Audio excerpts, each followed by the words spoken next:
Много сладка клиентка, купи си от нас марленки.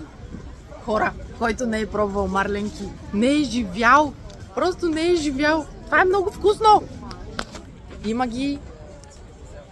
Това е марленка с мед и орех. Чакайте да видим.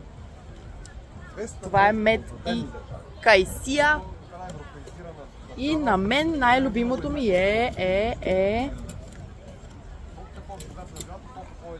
мед и лимон. Мега вкусно. Ей, такова е вътре с течен център, меден, мекичко, вкусничко. Кеф за душата.